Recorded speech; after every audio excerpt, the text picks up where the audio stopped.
Muito bem, pessoal, muito boa noite. Estamos começando mais uma reunião do NEFI, hoje sob a direção da linha Teologia Sistemática. Hoje eu tenho uma difícil missão, que é substituir o Patrick. O Patrick está fazendo o curso do Exército, então o Patrick está em regime quase que de internato lá em Salvador, então está o dia todo no curso, inclusive agora à noite ele também está no treinamento, então durante esse tempinho que o Patrick estiver lá, eu estarei tentando, né, substituí-lo juntamente com a Camila, tá bom? E nós vamos falar sobre o panorama do Antigo e Novo Testamento. Nós já falamos dele, salvo engano, em fevereiro.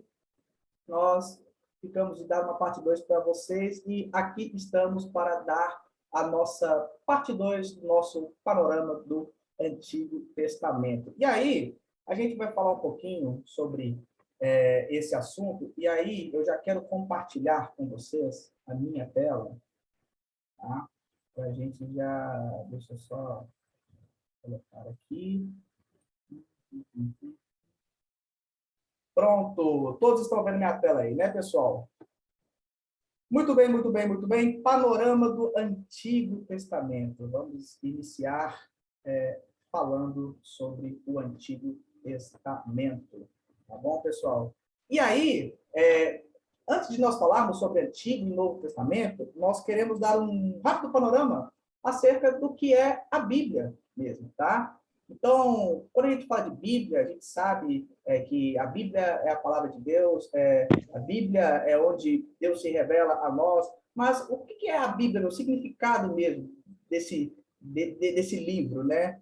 E aí a primeira coisa que nós precisamos pensar é o seguinte: a Bíblia ela é um grande livro formado de outros livros, tá? A Bíblia ela é praticamente uma pequena biblioteca, tá bom? Então, a Bíblia é um livro formado de vários outros livros, tá bom? Nós temos mais de 40 autores na Bíblia, tá bom? A Bíblia ela foi escrita no intervalo de quase 2.000 anos. Alguns vão falar 1.500 anos, outros vão falar 1.600 anos, outros vão falar quase 2.000 anos. Eu, particularmente, tenho como referência o Paulo On, né? E Deus falou na língua dos homens. Então, eu vou ficar aí com o Paulo On, tá bom? Além disso, a Bíblia, ela apresenta a história de Deus e o modo como ele se relaciona com a humanidade, né? Rumo à redenção, né? Se nós formos olhar a Bíblia, embora ela tenha 40 autores, embora ela tenha sido escrita no intervalo de quase 2.000 anos, mas a história da Bíblia, ela é uma só.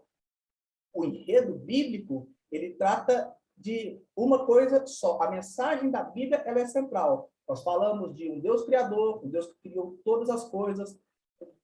Em seguida, nós temos a queda do homem, e aí, a partir da queda do homem, nós temos todo um caminho de redenção, tá? Um caminho de redenção e um caminho no qual Deus vai se relacionando com o seu povo. Nós temos a redenção por meio de Jesus Cristo, e nós temos o Espírito Santo no seu papel de consolador, certo? Então, essa narrativa bíblica, né, ela se dá durante todo o texto, de Gênesis a Apocalipse. Então, essa é a mensagem central da Bíblia, tá bom? Deus Criador, queda do homem, redenção por meio de Cristo Jesus e o Espírito Santo como Consolador. Amém? Além disso, a Bíblia, ela é a palavra de Deus em linguagem humana. E aí eu estou parafraseando literalmente o Paulo On, afinal de contas, que Deus falou na língua dos homens, tá bom? A Bíblia, ela tem vários gêneros literários, né? Então, a Bíblia tem narrativa, ela tem poesia, ela tem discurso. E aí, nós pegamos um percentual, mais ou menos, de gêneros literários bíblicos. Tá bom? Então, a Bíblia ela tem 43% da sua composição de narrativas. Ela tem 33% de poesia e aproximadamente 24% de discurso, de uma parte discursiva. Tá bom? Quando nós falamos da Bíblia, nós estamos falando de um livro que tem uma divisão de 2 períodos, tá? Antigo e Novo Testamento. E aí nós temos alguns pontos centrais em cada um dos testamentos, tá bom? Quando nós falamos do Velho Testamento, quando nós falamos do Antigo Testamento, nós estamos falando da criação do universo, da criação do cosmos, nós estamos falando do pecado e a queda do homem, nós falamos da promessa de Deus a Abraão e o êxodo e o chamado de Israel, justamente esse caminho de redenção, esse caminho no qual nós vemos Deus se relacionando com o seu povo, né? O Deus que constrói o povo, né? Como já diz muito bem o Rodrigo Bibo. Então, no Antigo Testamento, a centralidade do Antigo Testamento vai ser basicamente a história de Israel, o povo de Israel. O Novo Testamento vai ter como seu ponto central Cristo, Jesus, né? Sua vida, o Logos, né? E vai tratar exatamente sobre Cristo, a redenção por meio da morte e ressurreição de Jesus, né? O Espírito Santo na igreja, a nova Jerusalém e a esperança cristã. Então, nós vamos ver o ministério de Jesus e a expansão desse ministério no Novo Testamento. Então, no Antigo Testamento, a centralidade se dá em torno do povo de Israel, a história do povo de Israel, e o Novo Testamento, a centralidade está em Cristo, tá? Então, essa é a nossa divisão. E aí, um ponto que é importante nós abordarmos é o seguinte, o porquê o Antigo Testamento merece ser lido. Por que eu coloquei isso? Porque tem muita gente que fala assim, não, eu vou ler a Bíblia a partir do Novo Testamento, porque o Novo Testamento é muito interessante, é mais interessante. Tinha até umas Bíblias pequenininhas que era só o Novo Testamento, né, que se não me engano, é a SBB que editava, se não me engano, até entregava nas escolas, pelo menos no meu tempo entregava, né? Eu não sei como é que está hoje. Mas por que nós precisamos ler o Antigo Testamento? Né? E aí nós precisamos entender que o Antigo Testamento, ele nos mostra, ele nos conta aí a história da revelação de Deus. E, além disso, nós precisamos entender que a mensagem bíblica, ela é uma mensagem única, ela é linear, né? Então, o Novo Testamento não é mais importante que o Velho Testamento, não. Há uma razão de ser tanto para o Velho quanto para o Novo Testamento. Ambos são importantes para a narrativa bíblica, tá bom? Tanto é que eu fiz questão de separar aqui o trechinho da segunda carta de Paulo a Timóteo, 2 Timóteo 3, 16 e 17, que vai dizer o seguinte: toda a escritura é inspirada por Deus e útil para o ensino, para a repreensão, para a correção e para a instrução na justiça, para que o homem de Deus seja apto e plenamente preparado para toda boa obra. Embora essa carta de Paulo a Timóteo, e também quando Paulo escreve a Tito, sejam conhecidos por serem cartas pastorais, né? Mas essa recomendação de Paulo é uma recomendação para todos nós. Nós precisamos cada vez mais buscar o conhecimento da palavra, buscarmos conhecer e compreender cada vez mais as Escrituras, porque é um modo pelo qual Deus se revela a nós, é a palavra da verdade, a palavra de Deus ali estabelecida. Então, a Escritura, ela é inspirada por Deus, e nós precisamos nos apropriar dela, precisamos meditar nela, tá bom? Além disso, o Antigo Testamento ele é muito importante porque ele nos ensina, ele relata, ele retrata uma vida de relacionamento com Deus, né? E aí, o Antigo Testamento ele não é uma hipótese, né? Mas é como esse relacionamento se dá na realidade, tá? Então, o Antigo Testamento não deve ser descartado como, não, aquilo ali não serve para nós. Não, não, de modo algum, de modo algum. Muito pelo contrário, nós vemos no Antigo Testamento esse caminho de relacionamento entre Deus e o seu povo, entre Deus e o ser humano, né? O ser humano estava conhecendo ali a Deus, né? E tentando entendê-lo, compreendê-lo de algum modo, tá bom?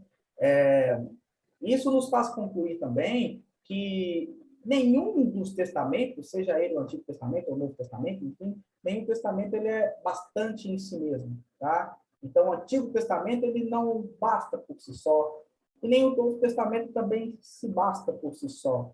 Um não anula o outro, tá bom? Eles se unem, eles se complementam. Ambos fazem parte do enredo bíblico. Ambos são essenciais para nós entendermos a narrativa bíblica, para que nós entendamos o enredo bíblico, tá bom? Além do mais, quando nós falamos de Antigo Testamento, nós estamos lendo a Bíblia de Jesus. Nós estamos lendo a Bíblia que Jesus lia.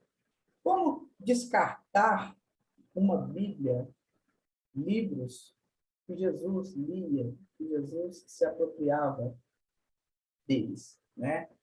Então, isso faz com que a gente conclua, né, que reduzindo a nossa leitura e a nossa percepção bíblica apenas um ou a outro testamento, ela acaba limitando a nossa visão acerca de Deus e acerca da narrativa bíblica. A gente acaba tendo uma visão limitada, uma visão restritiva, uma visão até mesmo, como eu coloquei no slide, uma visão até mesmo empobrecida acerca de Deus, tá bom? E aí, por que eu digo isso? Porque Deus, ele não se limitou a apenas criar o mundo. Deus, ele é um Deus criador, um mantenedor do cosmos e, principalmente, um Deus que se relaciona com a criação. Um Deus que se relaciona conosco. Um Deus que constrói um povo, né? Que tem essa sensibilidade. E isso é muito legal, tá bom? Eu queria falar com vocês rapidamente sobre fases da formação do cânon, tá? Antigamente, o modo como o conhecimento era transmitido era a via oral, tá bom? Então, nós tínhamos, naquela época, pronunciamentos detentores de autoridade, né? O que nós falamos de tradição oral, né? De boca para o pai, do pai para o filho, do filho e assim por diante. E era tudo na fala, tá, pessoal? Era tudo oral mesmo. Com o tempo, esses ensinamentos, eles foram sendo documentados, tá? Então, começou a haver uma formalização desses ensinamentos, né? Começou a haver um registro dessas experiências que o povo tinha com Deus, né? E aí, reunindo esses vários documentos, se fez uma coleção desses documentos, tá? Então, foi reunindo esses documentos, essa série de documentos escritos, e depois foram selecionados desses vários documentos, foram selecionados alguns documentos, né? Foi feita essa seleção de documentos escritos para, então, haver a formação do cânon, tá bom?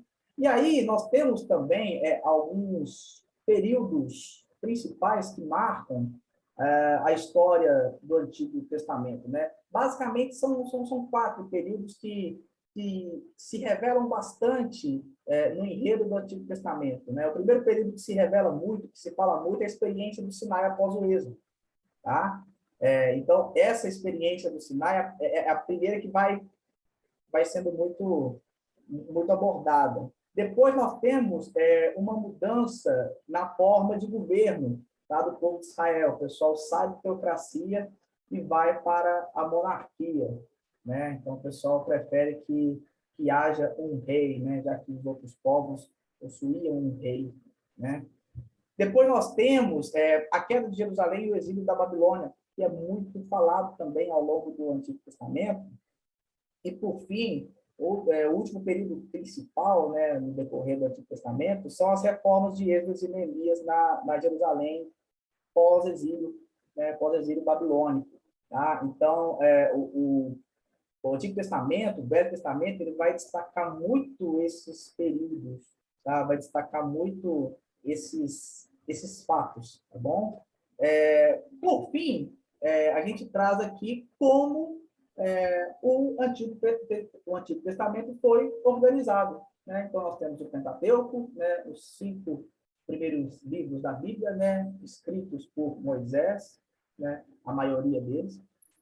Nós temos os livros históricos, né? Os 12 livros históricos, né? Josué, Juízes, Ruth, primeiro e segundo Samuel, primeiro e segundo Reis, primeiro e segundo Crônicas, Esdras, Neemias e Esther. Nós temos os livros poéticos, né, os livros de sabedoria, né? Então nós temos Jó, temos Salmos, temos Provérbios, Eclesiastes e Cantares, né, o livro erótico, vamos dizer assim, literalmente o livro erótico, tá? E aí nós temos os profetas maiores, Isaías, Jeremias, Lamentações, Ezequiel e Daniel, e os profetas menores, tá? Oséias, Joel, Amós, Obadias, Jonas, Miqueias, Naum, Abacuque, Sofonias, Ageu, Zacarias e Malaquias. Ufa, consegui. Lincoln, por que profetas maiores e por que profetas menores? É porque os profetas maiores eram mais importantes e melhores do que os menores? Não. É porque os profetas maiores escreveram mais. Os profetas menores, os livros são bem pequenos, tá? Então, se você pegar para ler os profetas menores, você meio que lê numa sentada. Os profetas maiores já escreveram mais, tá bom? Por isso, profetas maiores e profetas menores, tá bom, pessoal? A referência bibliográfica que eu utilizei para fazer esse slide, claro, Paulo, o homem, Deus falou na língua dos homens, uma introdução à Bíblia. Se você quer ter uma visão geral acerca da Bíblia de um modo geral e, consequentemente, o panorama de Antigo e Novo Testamento, super indico esse livro que foi editado pela Thomas Nelson Brasil em 2020, tá bom? É um livro maravilhoso, tá bom? E, por fim, claro, Nefi no Instagram. Siga o Nefi no Instagram, pessoal. E divulgue o Nefi nas suas redes sociais e também nos grupos de WhatsApp, tá bom? Nós contamos com a sua ajuda para expandirmos a nossa comunidade de estudos e alcançarmos mais pessoas a partir dessa iniciativa. Beleza, pessoal? Bom, agora, ufa, terminado o panorama do Antigo Testamento, eu vou passar para a Camila, e a Camila dará continuidade ao panorama do Novo Testamento. Camila, a palavra é toda sua. Gente, boa noite. Paz a vocês que estão nos ouvindo. Eu não sei se tem um vizinho aqui com o som um pouquinho alto, eu não sei se vai dar alguma interferência, mas eu acredito que não. Creio que me ouvem bem, né? Lincoln, você pode habilitar aí para mim a tela, por favor, compartilhamento de tela? Eu estou clicando no share screen, mas está como desabilitado. Ah, tá, entendi. Deixa eu colocar aqui, então. Enquanto o Lincoln habilita aí, foi interessante porque ele passou um pouco do que o Patrick também já tinha falado na aula anterior, né? Então, a gente revisou o que o Patrick ensinou para nós, sobre o panorama do Antigo Testamento, e ele trouxe para nós também um pouquinho mais de clareza. É sempre bom, eu gosto sempre dessas aulas básicas, assim, eu gosto sempre dessas aulas básicas, assim, sobre a Bíblia, porque sempre tem alguma coisinha que a gente deixa passar e a aula nos aclara um pouquinho, né? Bom, o panorama do Novo Testamento, eu acredito que os dois sejam muito complexos mesmo, mas não há nada que um pouquinho de leitura, um pouquinho de reflexão não nos ajude a entender esse panorama. E friso aquilo que o Lincoln falou, que o novo contém o velho e o velho contém o novo. Não tem como a gente estudar de forma separada, né? A não ser que no final você una os dois, não tem como você estudar um sem entender o outro. E as pessoas fogem muito, né, do Velho Testamento. A gente tem a gente tem pessoas que falam, eu não entendo o Velho Testamento, não entendo. Mas quando você lê os dois de forma simultânea e comparando e tudo mais, você vai ver que um é uma sombra do outro e vice-versa. Então, eu escolhi para a gente poder falar rapidamente sobre os evangelhos sinóticos. Eu acredito que é pouquíssimo falado. Eu acho que a maioria das pessoas que ouviram falar sobre os evangelhos sinóticos são pessoas que ou frequentaram o seminário, né, ou fizeram algum cursinho de teologia, ou leram algum livro de teologia sistemática que fala sobre a parte do evangelho sinóticos. Então, para quem está aqui, talvez tenha alguém que esteja ouvindo aí pela primeira vez, porque realmente não é muito falado, somente dentro de algum seminário ou de um livro específico sobre isso. Então, eu vou falar um pouquinho sobre os evangelhos sinóticos. Pode passar para mim, Lívia, por favor? Isso. Bom, os evangelhos sinóticos, primeiro, deixa eu colocar a proposta para vocês aqui, né? É ter diferentes livros contando histórias iguais. Por exemplo, Mateus, Marcos e Lucas, né? Eles não são idênticos, mas contam as mesmas histórias, expressando percepções diferentes. Toda narrativa histórica é uma narrativa de interpretações. Os livros sinóticos tratam de perspectivas distintas que nos enriquecem. Então, nós temos aí 3 evangelhos a serem lidos de forma minuciosa, que são chamados sinóticos, contados por 3 pessoas diferentes sobre a mesma coisa, mas com perspectivas diferentes. No próximo slide, vocês vão ver o que significa realmente a palavra sinóticos, que vai aclarar para vocês o porquê que a gente está falando sobre isso hoje. Pode passar, por favor. Isso.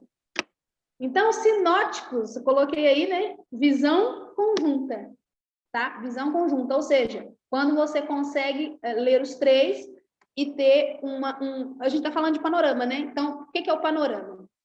Quando você pega o avião, você sobe, né? Que você consegue enxergar lá de cima, você tem uma visão panorâmica da cidade que você estava. Quando você está dentro da cidade, tem muito detalhe, então você não consegue ter uma visão panorâmica. Então, os evangelhos sinóticos é uma visão conjunta. A palavra sinótico vem de óptico, né? De ótica, de visão, significa quando você tem uma visão conjunta dos 3 evangelhos. 3, Mateus, Marcos e Lucas, tá? Pode passar, por favor. Então, falando de evangelhos sinóticos, sempre vamos ter diferenças e coincidências, diferenças e semelhanças. Eu coloquei para vocês aqui só a título de curiosidade. Por quê, gente? Eu não especifiquei muita coisa. Porque temos muitas diferenças e muitas coincidências. Então, só a partir de um estudo mais minucioso, mais detalhado, com a ajuda de algum livro realmente sobre o panorama do Novo Testamento, é que nós vamos ter essas diferenças de forma visível. Você vai conseguir pegar, por exemplo, vamos falar aí do método de estudo mais tradicional, 3 Bíblias, né, cada uma num evangelho aberto, e você lê uma, anota o que você viu ali de diferente ou de semelhante, lê a outra e vai anotando. Isso é um estudo mais personalizado. Claro, se você pegar um livro sobre o panorama do Novo Testamento, ele já vai trazer para você a diferença. Eu não vejo muita graça. Eu gosto da construção do estudo naquilo que eu estou vendo. Eu gosto de eu criar a minha visão panorâmica, que tem muito a ver com o método indutivo, né? Quando você começa a ler uma coisa, ler outra, e você vai criando uma visão, uma percepção das diferenças. São as nuances que temos aí nos evangelhos sinóticos. Então, nós temos em Mateus 48 diferenças e 58 coincidências. Nós temos em Marcos 7 diferenças e 93 coincidências, isso um com o outro, tá? E Lucas, 59 diferenças e 41 coincidências. Então, assim, é muito interessante a forma com que cada autor usa as palavras, o modo literário, o estilo de escrita, tudo isso é muito perceptível quando você começa a analisar os detalhes. Pode passar, por favor, Lino. Tá. Então, falando um pouquinho aqui do primeiro, que é Mateus. Só um minutinho que eu estou com as minhas anotações aqui. Eu até falei com vocês um pouquinho de Mateus, dos 4 evangelhos na primeira aula, e hoje eu só vou focar nessa parte sinóptica mesmo. Mas quando você pega o livro de Mateus, você presta atenção, Mateus foi escrito entre 65 e 75 depois de Cristo, né? Enquanto o livro de Marcos foi escrito para os gentios, e é muito importante a gente entender para o público para qual esse evangelho foi escrito, porque isso diz muito a respeito do que o livro quer dizer, qual a mensagem que ele quer trazer, como ele apresenta Cristo. Afinal de contas, o evangelho é sobre a vida, ministério, né, de Jesus, os milagres, etc. Então, o livro de Marcos foi escrito para os gentios, mas Mateus mostra que o alvo dele era o povo judeu. Ou seja, Mateus ele foi tão específico em algumas palavras que a intenção dele era demonstrar que Jesus era o Messias, né, do Antigo Testamento, ou seja, ele era o Messias esperado, filho de Deus, o rei prometido por Deus e esperado pelo povo de Israel. Então, o tema do livro de Mateus, nesse caso, é o reino do céu, né? E é interessante entender que os evangelhos eles foram escritos no momento da separação entre a igreja e a sinagoga, o que é um problema, né? Naquela época tinha sinagoga, né? O Lincoln trouxe aí um pouquinho do panorama do Velho Testamento, e aí já era a época do Cristo, né? Jesus Cristo, a genealogia, Jesus nascendo, Jesus vindo. Então, aí depois, quando os evangelhos já foram começando a ser divulgados, teve essa separação de sinagoga e igreja, tá? Pode passar, então, Mateus escrito para esse tipo de público que nós falamos. Pode passar? Marcos, eu acho interessante porque Marcos foi escrito, ele é considerado o evangelho provavelmente mais antigo, tá? Então, Marcos, quando você lê os relatos, você vê que ele é muito, muito rápido, muito objetivo, rústico, né? Acredito que Marcos tinha uma forma mais rústica de escrever, isso é uma personalidade também do autor, e é óbvio que todo autor tem um pouco da sua característica na sua escrita, né? Então, a gente percebe que Marcos provavelmente foi o evangelho mais antigo. Deixa eu ver só uma curiosidade aqui. Então, a datação de Marcos, na verdade, tem profundos debates, né, sobre a datação de Marcos, mas algumas pessoas afirmam, alguns estudiosos afirmam, que Marcos escreveu da Itália em Roma por volta de 65 depois de Cristo. Então, por um lado, existia a necessidade da narração escrita do Evangelho, né? E do outro lado, se o livro foi escrito entre a morte de Paulo e a de Pedro, num contexto de uma igreja perseguida, aí vai surgir a necessidade da apresentação das boas novas, baseada numa mensagem apostólica. Então, assim, por isso que a gente precisa estudar as nuances de cada evangelho. Se você pegar um só para estudar, você vai ter, como diz, né, pano para manga, um só. Então, imagina estudar os três de forma, entendendo como sinópticos, e o último, que é o Evangelho de João, que mais para frente a gente vai falar um pouquinho dele de forma separada. Pode passar, por favor. Bem. Lucas, né? Deixa eu falar com vocês um pouquinho de Lucas. É um dos evangelhos também que eu gosto bastante. Eu gosto de todos, mas tem alguns que me chamam a atenção de forma especial. Então, o Evangelho de Lucas, ele tem um diferencial pelo interesse nas relações pessoais entre pobres e ricos. Você pode ver que você não acha essa nuance aí, talvez, em Marcos e em Mateus. Mas Lucas, ele vai trazer, por exemplo, a parábola do bom samaritano. Ele vai trazer, por exemplo, a diferença entre judeus e samaritanos, né? A gente nota também que o texto de Lucas, que o Evangelho de Lucas também, ele tem uma musicalidade. Por exemplo, lá vai aparecer o Cântico de Maria, talvez não é citado nos outros. Lembra que eu falei sobre diferenças e semelhanças? Então, a gente fala assim, mas isso não é importante. Gente, é muito importante, porque o fato de Lucas colocar o Cântico de Maria dentro do Evangelho dele quer dizer alguma coisa. Ele quer dizer alguma coisa colocando algo poético e musical dentro do Evangelho dele. Então, assim, para pessoas específicas, para nós também, né? Porque sempre alguém vai se identificar com um evangelho ou outro, a partir do momento que você estuda as nuances de cada um. Pode passar para mim, por favor? E João? E aí, quando se fala de evangelhos sinóticos, a gente fica, Mateus, Marcos e Lucas. E João? Como que fica? João é especial, gente. Eu coloquei para vocês uma anotação. João foi escrito, a época em que João foi escrito, já começavam a surgir as primeiras sementes do gnosticismo. Eu não vou especificar aqui o que é gnosticismo, porque senão a gente levaria uma aula inteira falando sobre isso. Mas era, como diz, os falsos mestres daquela época, os falsos ensinamentos. João é um livro apologético. Então, assim, não é um livro que vai tratar especificamente sobre Jesus, os milagres e tudo mais. Então, embora também seja dotado de narrativa histórica, o Evangelho de João é característico pela sua intenção de combater o gnosticismo. Sendo assim, era um livro com viés apologético, foi o que eu falei, isso é, defesa do cristianismo. Ao mesmo tempo, tinha cunho evangelístico visando fortalecer a fé dos que já criam, e as respostas teológicas oferecidas por João, além de profundas, carregavam em si muito conhecimento prático, uma união completa de elementos teóricos e densos e uma linguagem tranquila voltada para o povo. Então, João, quando ele escreveu, ele sabia o que ele estava fazendo, né?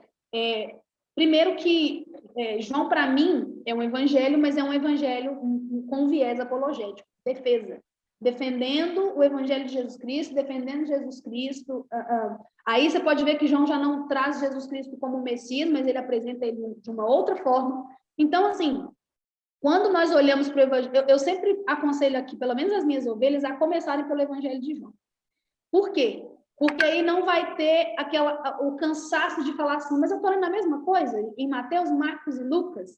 Mas quando se lê João primeiro, parece que a sua mente se expande um pouco mais para depois você ler os sinóticos. E aí é como se o quebra-cabeça se encaixasse, certo?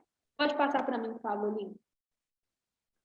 Então aí eu achei importante não abordar tantas diferenças e semelhanças dos sinóticos, mas eu achei importante falar das diferenças do Evangelho de João. Então, nós temos aí, vou citar algumas, tá? Porque são muitas. João é um evangelho grande, então tem muitas diferenças. A diferença quanto à geografia ou à topografia, né? Os sinóticos desenvolvem a atividade de Jesus na Galileia, e depois Jesus, os discípulos indo para Jerusalém, onde acontecem os fatos narrados na história da paixão e morte de Jesus. Você pode ver que é diferente um do outro. João coloca Jesus presente em pelo menos 4 festas de preceito em Jerusalém, Páscoa, dedicação. Ele mostra Jesus desenvolvendo muitas atividades na região da Judéia. João, quando fala da região da Galileia, fala em Cafarnaum, em Caná, passa por Samaria, e muitas das vezes essas são passagens que são ignoradas pelos evangelhos sinóticos. Eu não digo ignoradas, eu digo visões, pontos de vista distintos, pontos de vista diferentes sobre uma mesma coisa. Pode passar? Essa parte é muito legal, né? A diferença nos milagres. Que legal. Em João, diferentemente dos sinóticos, ele narra primeiro um conjunto de 7 milagres, né? E os 7 milagres, deixa eu ler para vocês, que ficaram distribuídos assim.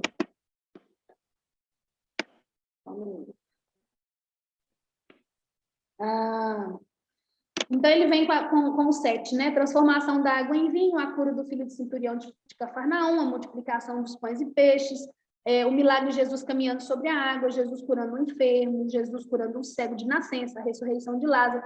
Ele finaliza, né, com a pesca maravilhosa.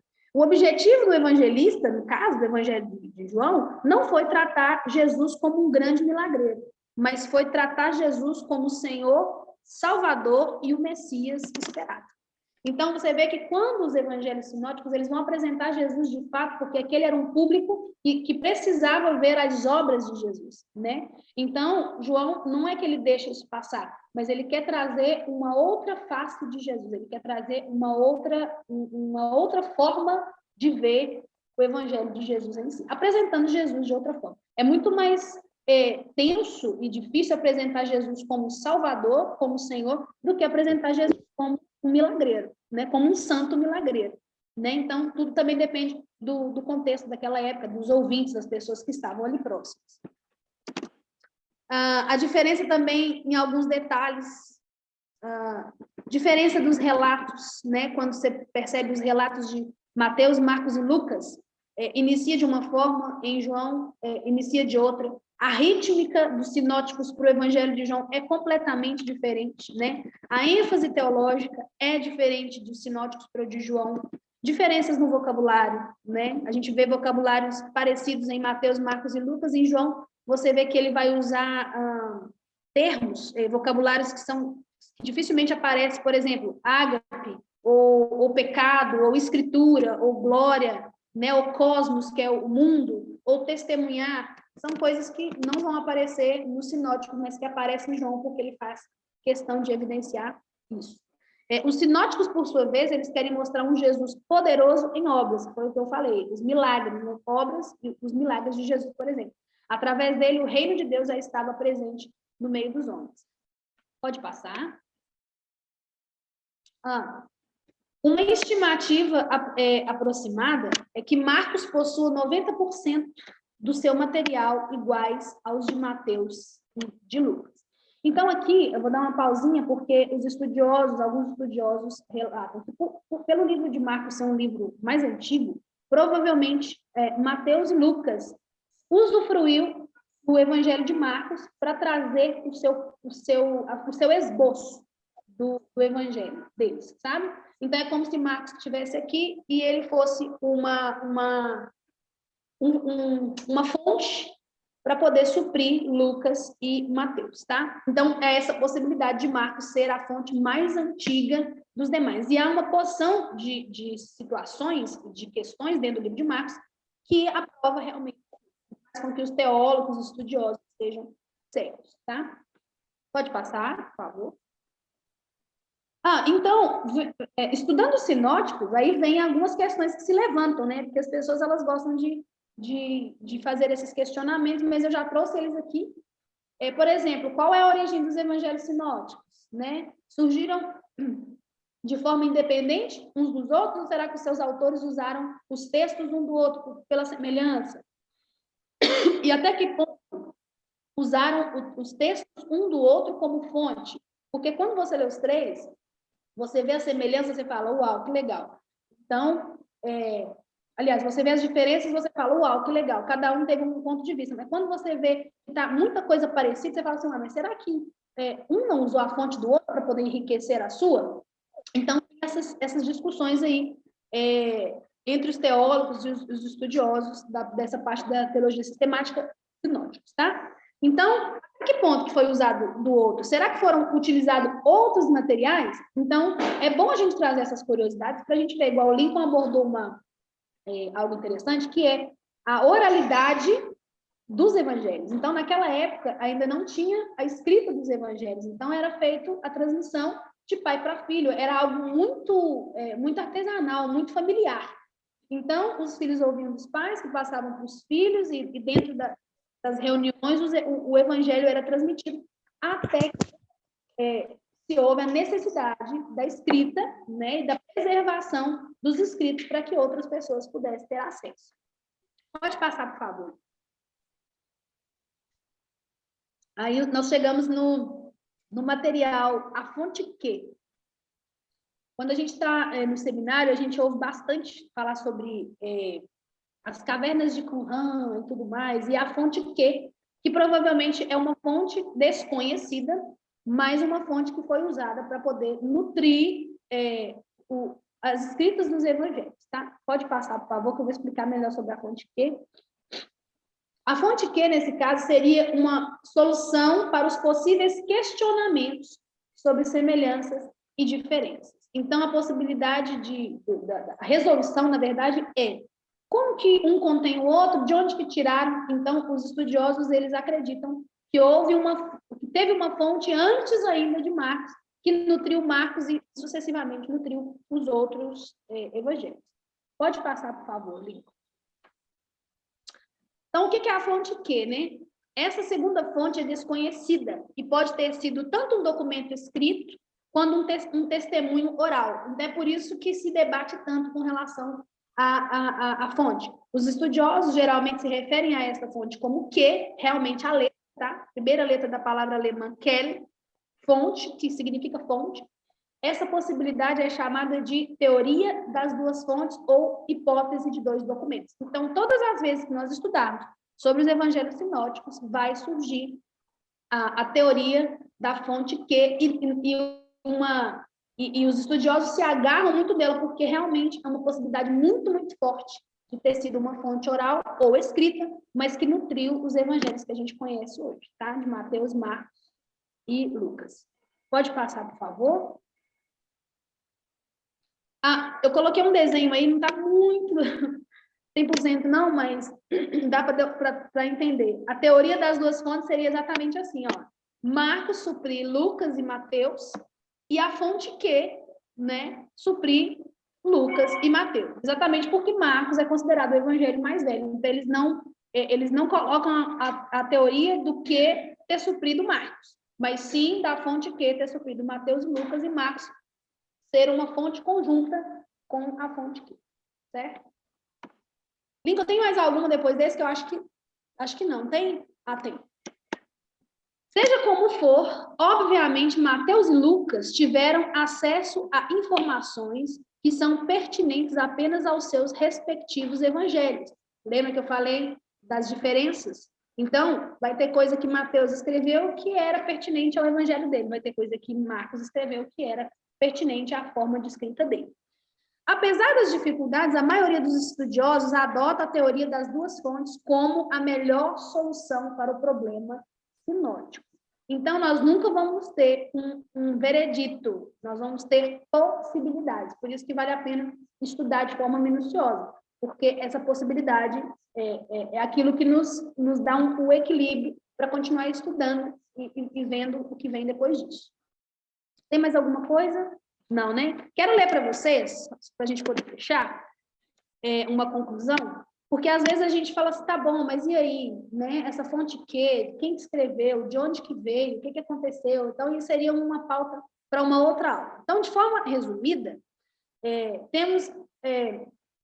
estão algumas diferenças aí, né, que se pode encontrar nas narrativas dos evangelhos sinóticos e do evangelho de João. É importante conhecer essas informações, porque vai poder nos ajudar na compreensão do texto dos evangelhos e chegar mais perto da mensagem de Jesus. Qual que é o objetivo de compreender os evangelhos sinóticos e o evangelho de João? Chegar mais perto de conhecer o Jesus que a gente tanto prega e que a gente tanto preza, né? Que a gente tanto ama. Então, o objeto do nosso estudo, Cristo é o objeto do nosso estudo. Então, a gente tem que realmente estudar o quanto a gente puder para chegar mais perto da mensagem original de Jesus, para chegar mais perto do que ele quis dizer.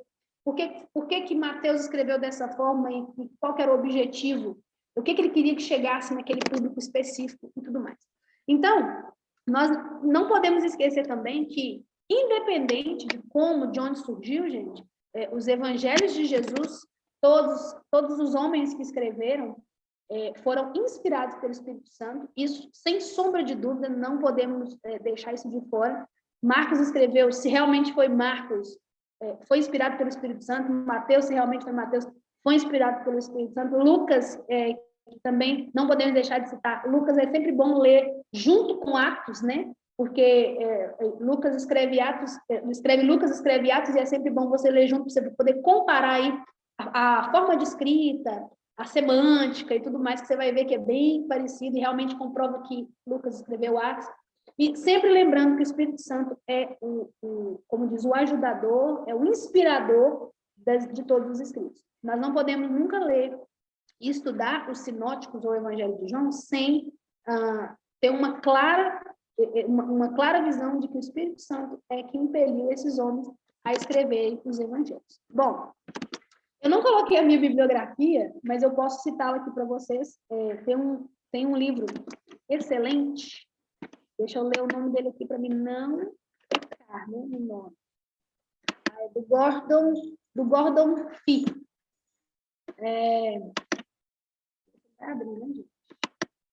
Mas eu acredito, como ler a Bíblia. Como ler a Bíblia. Deixa eu ver se é isso mesmo. Só um minutinho. Eu tenho ele em PDF. É do Gordon Fee, Como Ler a Bíblia. Como Interpretar também a Bíblia. Então, tem essa parte. Um livro excelente, que foi um livro de seminário, chamado Panorama do Novo Testamento. Gente, o livro ele tem mais ou menos 300 páginas. Então, ele é um livro, assim, enorme. Mas é um livro muito rico. Eu esqueci o nome do autor, mas eu mando para vocês depois no grupo. Todo mundo que está no grupo, eu mando para vocês. E também tive uma ajuda do material de um seminário teológico que a gente está fazendo. E ele olha, rapaz, este mesmo, Como Ler a Bíblia. Olha que legal, livro por livro, um guia confiável para ler e entender as Escrituras Sagradas. Então, ele vem trazendo direitinho, um por um, né, desde dos sinóticos, dos evangelhos de João e as cartas de Paulo e os Apocalipse separado. Então, é sensacional. Bom, gente, eu espero realmente que tenha dado para vocês terem uma noção do que são os evangelhos sinóticos, por que João não é considerado o evangelho sinótico, porque se vocês entenderem isso, eu já fico extremamente feliz, né? E na nossa última aula, nós paramos em Atos, né? E eu falei assim, olha, nós vamos parar em Atos, porque eu preciso trazer para vocês os evangelhos sinóticos e depois dar continuidade em Atos. Então, quem sabe na próxima aula a gente não dá a continuidade aí, depois de Atos, as cartas de Paulo e etc. Então, Lincoln, com você, se tiver alguma pergunta e eu puder e souber responder, estamos aqui. Pessoal, alguém tem alguma dúvida tanto com relação ao panorama do Velho como do Novo Testamento? Alguém tem alguma dúvida ou gostaria de pontuar alguma coisa? É o feedback, né, gente? Porque nós somos estudantes, aprendizes, então... Com certeza. Deu para entender que eu sei que eu falo muito rápido. Às vezes eu sei que eu falo muito rápido e isso atrapalha um pouco. Vou puxar a fila. Gente, deu para entender sim, a aula foi muito esclarecedora. Muito obrigada pela aula. Eu queria, na verdade, fazer um comentário, porque eu acho que essa parte que é muito importante quando você traz essa parte dos evangelhos sinóticos em uma aula especial, porque existe ainda um argumento, assim, né, das pessoas muito forte, como se estudar história e estudar sobre a Bíblia fossem coisas diferentes. Uhum. E é interessante quando a Camila traz essa questão das fontes, né, de se compreender como uma fonte pode ter inspirado os evangelhos. Isso é incrível. Tem uma parte na história, na disciplina de história mesmo, que a gente trabalha com fontes de forma serial. Então, a gente vai observar um acontecimento, um fato, analisando a sequência de fontes.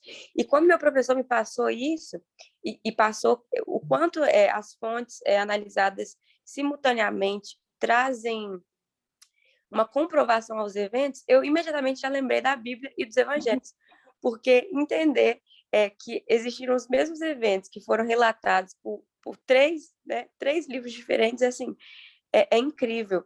E só comentando também a respeito de João, essa diferenciação de João dos evangelhos sinóticos, eu achei interessante que ontem mesmo eu estava lendo um comentário do N.T. Wright, que ele fala sobre João, que ele entende que apesar de João ser considerado um livro sobre amor, né? Sim. Ele é um livro sobre justiça. Eu achei interessante que ele fala como João, essa pontuação da Camila sobre começar a ler os evangelhos, né, pelo livro de João, é interessante porque João ele traz toda a história. Você vê que ali no início, né, quando fala no princípio era um verbo, é uma referência clara a Gênesis. Então, o livro de João, ele é o evangelho que alia o Antigo e o Novo Testamento e ainda expressa, assim, até o final, o quão Jesus veio para restaurar todas as coisas, né? Estabelecer essa justiça. Então, só isso mesmo. É como se João contasse o Velho Testamento de forma da forma redentora. Ele tem um jeito de escrever assim sensacional. E eu estou lendo um pouco eu estou no capítulo 13, eu acho. Porque não tem como ler rápido, gente. Não tem como ler o Evangelho de João rápido, porque como ele é uma carta apologética, né? Como uma carta apologética, um evangelho apologético que vai trazer muitas defesas, então não tem como você ler ele simplesmente por ler. Você precisa ler ele, ele é denso. O João deveria ser algo separado, entendeu? Realmente separado. E é sempre importante quando lê o Evangelho de João, você ler um comentário sobre também. Então, por exemplo, a gente tem aí bons comentários dos evangelhos, bons comentários a respeito do Evangelho de João. Hernandes Dias Lopes tem comentários excelentes, e a gente tem disponível em PDF também, porque às vezes a pessoa começa a ler e fala assim, tá bom, mas eu não entendi. Então, o comentário de uma pessoa que é um estudioso, que realmente tem a gente tem uma confiabilidade, sabe, do público, e principalmente de pastores e de teólogos respeitados, é importante. Sempre que lê tanto os sinóticos quanto o Evangelho de João de forma separada, lê com um bom comentário para que haja essa completude, sabe? E eu gostei muito que a Manu falou do Evangelho de João começar realmente com, no princípio, era aquele que era a palavra, né? E quando você vai no Gênesis, Gente, por isso que não tem como ler uma coisa sem outra. Uma coisa completa a outra. A Bíblia é fantástica. Não vou ficar falando muito, não, porque senão eu falo muito.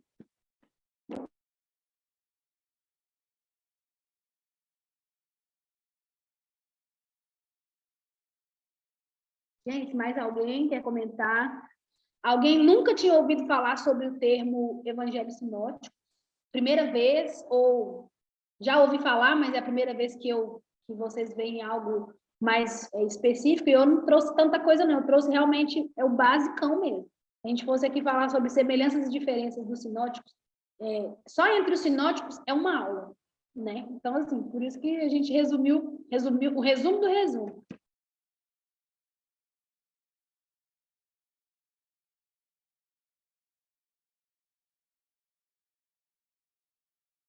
Acho que ninguém tem dúvidas, Lincoln. Isso é ótimo. Pessoal aplicado, né? O pessoal capta bem, né? O pessoal assimila bem, né? Um detalhe legal a respeito dos evangelhos é que eu já vi algumas vezes a seguinte pergunta, assim, se nós podemos utilizar como chave hermenêutica da Bíblia, da palavra, a respeito de Jesus, né? E aí é legal por quê? Porque, embora Jesus não tenha escrito nada mesmo, né? Mas toda a centralidade consiste em Cristo. Então, eu creio que nós podemos concluir, sim, que Jesus é a chave hermenêutica, sabe? Então, quando se lê tendo essa visão de centralidade, fica mais claro quando a gente lê os evangelhos, né, de um modo geral. E é muito bom a gente, todo cristão, na verdade, deveria ter esse conhecimento do panorama bíblico de um modo geral, né? Tanto o que o Antigo Testamento trata, quanto o que o Novo Testamento trata, né? Porque o enredo da Bíblia ele é um só, embora dividido em dois, mas o enredo bíblico ele é um só. Então isso deve ser cada vez mais abordado, principalmente nas nossas igrejas locais, né? Despertar as pessoas para isso, né? Você falou do comentário do Hernando Dias Lopes, que é maravilhoso, gente, a linguagem dele é super clara, muito legal. A Thomas Nelson Brasil lançou comentário tanto do Antigo Testamento quanto do Novo, o Novo Testamento pelo N.T. Wright e o Antigo Testamento pelo John Golden, então, fantásticos também. Então, e é importante, às vezes as pessoas têm uma dificuldade na questão de compreender determinados textos, principalmente do Antigo Testamento. E aí, a gente volta naquela questão que você falou algum tempo atrás do Rufi, da importância de entendermos o contexto. Quando aquele livro foi escrito, para quem aquele livro foi escrito, qual que é a centralidade, qual a mensagem principal daquele livro bíblico. Então, quanto mais nós conseguimos compreender o contexto, tudo que permeia aquele livro, aquele texto bíblico, melhor é a nossa compreensão do texto bíblico e, consequentemente, melhor é a nossa compreensão acerca de Deus. Então, é muito importante. Ler a palavra é maravilhoso. Eu e a Pâmela, a gente está no desafio de ler a Bíblia junto. Então, a gente está terminando números, isso mesmo. Então, e é muito legal como a narrativa vai se desenvolvendo, a construção da história vai se desenvolvendo, né? A narrativa bíblica, a história, é fantástico. Meu Deus do céu, é coisa de doido quem lê a Bíblia e não ama. Não tem jeito. É o melhor livro do mundo, é o best-seller mais vendido do mundo. Não haverá nenhum outro que vai vender mais que a Bíblia, gente, porque não é apenas um best-seller, é a palavra, é a verdade, é a palavra de Deus para nós.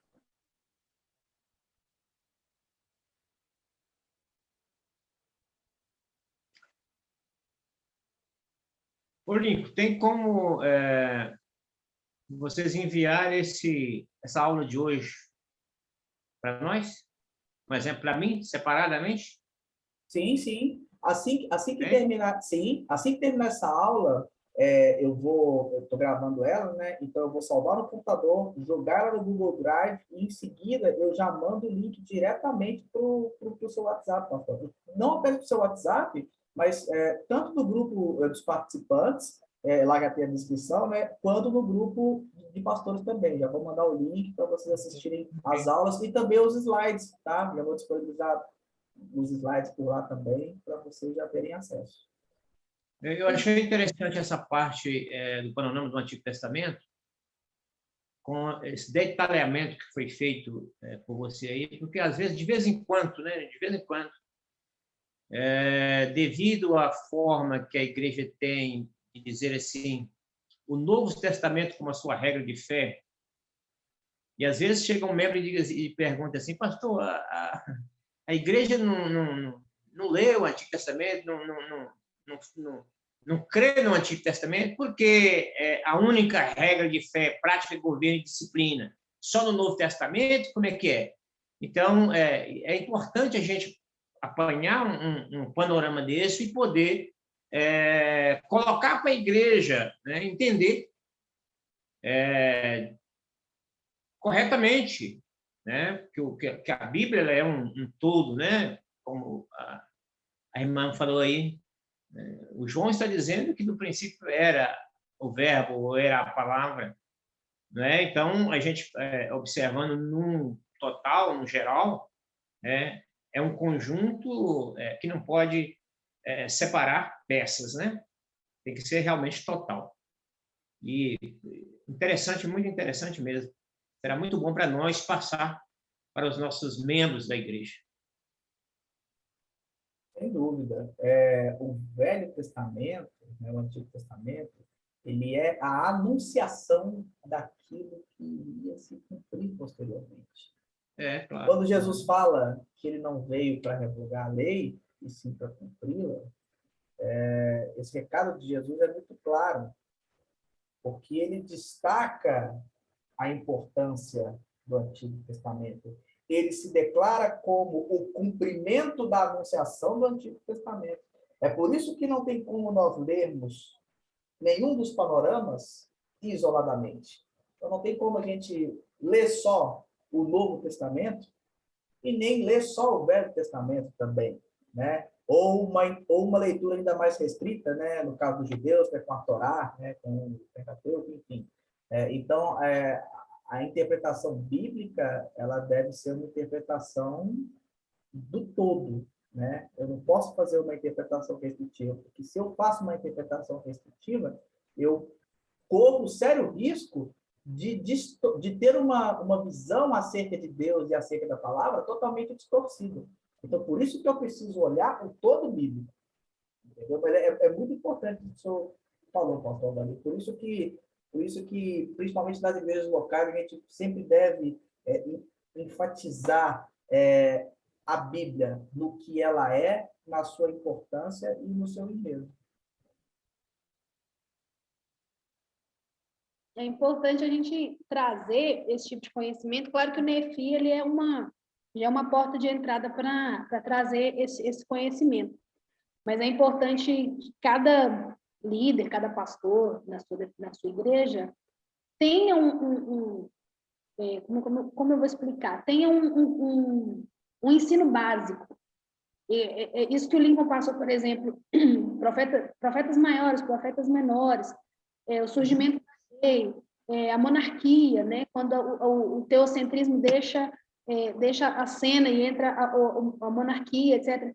Isso é muito importante, porque as pessoas elas vão valorizar talvez algo que elas não valorizaram no passado. Tem muita gente que, infelizmente, não conseguiu concluir seu ensino fundamental, né? A parte de história do ensino fundamental e a Bíblia uma coisa tem completamente a ver com a outra. Então, quando a gente começa a falar, por exemplo, do protestantismo, né, da reforma protestante, as pessoas começam a ficar malucas. Elas falam, meu Deus, mas eu ouvi isso na escola, mas tem tantos anos.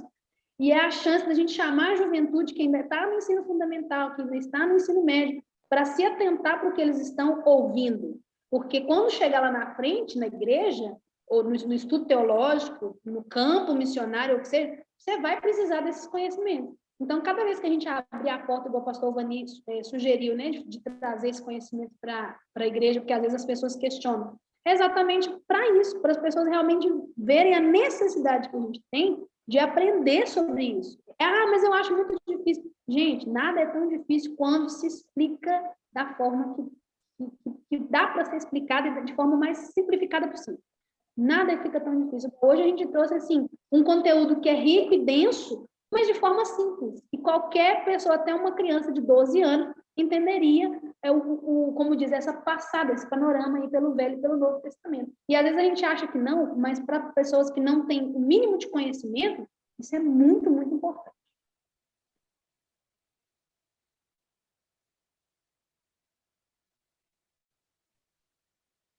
Isso aí, pessoal. Mais alguém quer falar alguma coisa? Mais alguém tem alguma pergunta? Ou